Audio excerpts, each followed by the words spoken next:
Bismillahirrahmanirrahim. Assalamualaikum warahmatullahi wabarakatuh. Alhamdulillahirabbil alamin. Alhamdulillahillazi amadana bi amwali wa banina fitnah. Asyhadu an la ilaha illallah wa asyhadu anna Muhammadan abduhu wa rasuluh. Amma ba'd. Allahumma salli wa sallim ala Muhammadin wa ala alihi wa sahbihi wa man tabi'ahum bi ihsani ila yaumiddin. Amma ba'd. Qala Allah Ta'ala fil Qur'anil Karim, a'udzu billahi minasyaitonir rajim. Wa ma umiru illa liya'budullaha mukhlishina lahuddin hunafa wa yuqimus salata wa yu'tuz zakah wa dzalika dinul qayyimah. Shadaqallahul azim. Baik, teman-teman sekalian. Ya, hari ini kita akan membahas tentang salah satu materi khutbah yang pernah saya bawakan, ya, yang berjudul beriman saja tidak cukup, pedoman beribadah dan berakhlak adalah Al-Quran dan As-Sunnah. Ya. Kita simak silakan. Mengapa beribadah dan berakhlak harus sesuai dengan syariat? Nah, karena kita yakin bahwa setiap amal perbuatan yang dilakukan, entah itu perbuatan yang baik ataupun perbuatan yang buruk, sekecil apapun itu, pasti akan mendapatkan yang namanya balasan. Nah, ketika seseorang melakukan keburukan dan dia mendapatkan dosa, maka itu sudah sewajarnya. Tetapi adakah seseorang yang melaksanakan amal yang baik dan Allah tidak memberikan pahala? Mengapa amalannya menjadi tidak berpahala? Mengapa amalannya ditolak oleh Allah Subhanahu wa taala? Nah, silakan disimak baik-baik penjelasan berikut ini. Allah Subhanahu wa taala berfirman, "Matsalul ladzina kafaru bi rabbihim a'maluhum karamadin istaddat bihi rihu fi yaumin 'asif la yaqdiruna mimma kasabu 'ala syai'in dzalika huwad dhalalul ba'id." Yang artinya, orang-orang yang kafir kepada Rabb-nya, amalan-amalan mereka adalah seperti abu yang ditiup angin dengan keras pada suatu hari yang berangin kencang. Mereka tidak dapat mengambil manfaat sedikit pun dari apa yang telah mereka kerjakan di dunia. Yang demikian itu adalah kesesatan yang jauh. Al-Quran surah Ibrahim ayat 18. Baik, ayat di sini sudah menjelaskan kepada kita, telah menggambarkan kepada kita tentang amalan yang tertolak dan tidak mendapatkan pahala sedikit pun. Nah,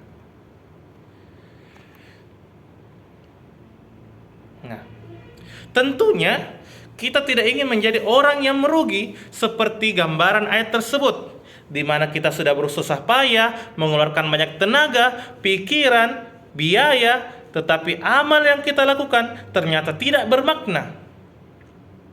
Betapa banyak orang yang bahkan all-out sepenuh waktu, sepenuh tenaga, sepenuh harta, mendarma baktikan hidupnya untuk mengabdi kepada masyarakat. Akan tetapi karena perbuatan dan pengabdiannya itu tidak dilandasi keimanan kepada Allah Subhanahu wa taala, maka amal kebaikannya menjadi tidak bernilai di hadapan Allah Subhanahu wa taala.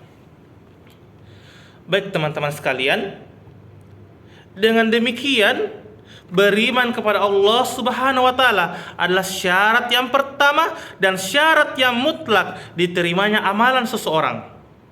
Selanjutnya Allah Subhanahu wa taala berfirman dalam Al-Quran surah An-Nahl ayat 97 yang berbunyi, "Man 'amila sholihan min zakarin aw unsa wa huwa mu'minun falanuhyiyannahu hayatan thayyibah wa lanajziyannahum ajrahum bi ahsani ma kanu ya'malun." Yang artinya, barang siapa yang mengerjakan amal yang soleh, amal soleh, baik laki-laki maupun perempuan, dalam keadaan beriman, maka sesungguhnya akan kami berikan kepadanya kehidupan yang baik dan sesungguhnya akan kami berikan kepada mereka dengan pahala yang lebih baik dari apa yang telah mereka kerjakan. Nah, teman-teman sekalian yang berbahagia, lantas apakah cukup dengan beriman saja sehingga semua amal perbuatan kita diterima oleh Allah Subhanahu wa taala? Tidak. Tidak, teman-teman sekalian. Beriman saja tidak cukup. Ya, karena selain mendasari keimanan itu, lantas apakah dengan beriman saja sehingga semua amal perbuatan kita diterima oleh Allah Subhanahu wa taala? Tidak. Beriman saja tidak cukup.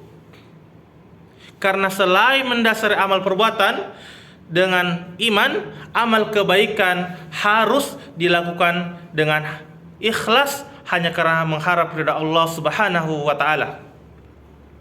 Dengan demikian, syarat yang kedua diterimanya amalan seseorang ialah ikhlas hanya mengharap ridha Allah Subhanahu wa taala.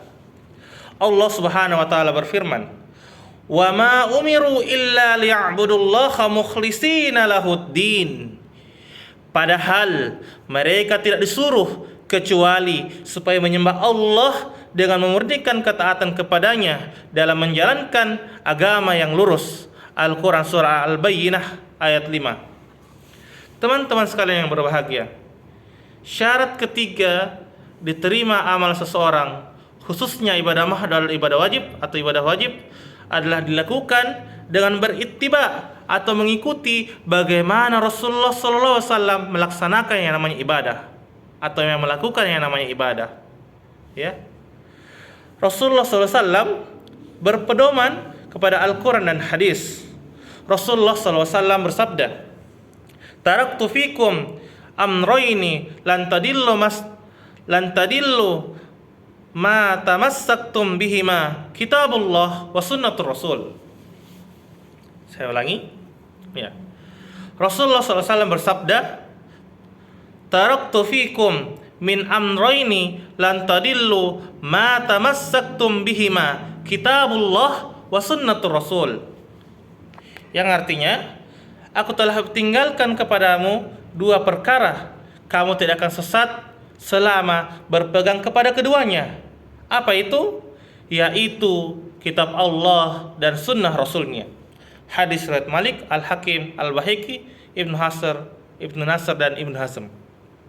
Nah, selanjutnya syariat agama yang termaktub dalam Al-Quran dan hadis Rasulullah SAW adalah panduan yang akan mengarahkan kita selalu dalam koridor kebenaran, menjaga kita dalam keselamatan hidup di dunia dan di akhirat, sehingga jangan pernah kita beribadah, jangan pernah kita berakhlak yang menyelisihi dari kedua panduan hidup ini, yakni Al-Quran dan As-Sunnah.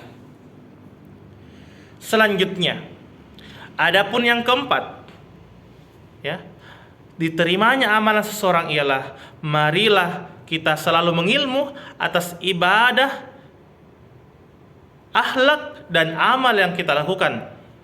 Dengan mengilmu atas perbuatan yang kita lakukan, memahami bahwa kita melakukan sesuatu karena dituntunkan dan kita meninggalkan sesuatu karena dilarang oleh syariat, mengetahui konsekuensi atas setiap perbuatan yang kita lakukan. Hal tersebut semakin menguatkan keimanan, lebih bersemangat dalam beramal, serta terpeliharanya keistiqomahan dalam menjalankannya. Teman-teman sekalian berbahagia, oleh karena itu, menjadi orang yang baik saja tidak cukup. Jangan sampai amal perbuatan kita hanya berakhir di dunia ini, namun tidak bermakna bagi akhirat kita. Mari kita pupuk dan kita tumbuh suburkan dalam setiap amal perbuatan kita, dilandasi dengan keimanan, dilakukan dengan keikhlasan, ketaatan mempodamani Al-Quran dan As-Sunnah, serta mengilmu setiap amal yang perbuatan yang kita lakukan.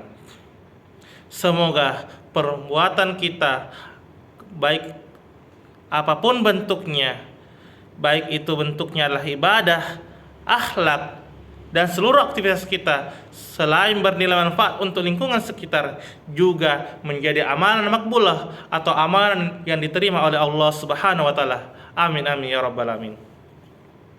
Mungkin itulah yang dapat kami sampaikan dalam materi yang kami berikan sih. Semoga bermanfaat. Lebih dan kurangnya mohon dimaafkan. Hadanallahu wa iyyakum ajmain. Wassalamualaikum warahmatullahi wabarakatuh. Barakallahu fikum.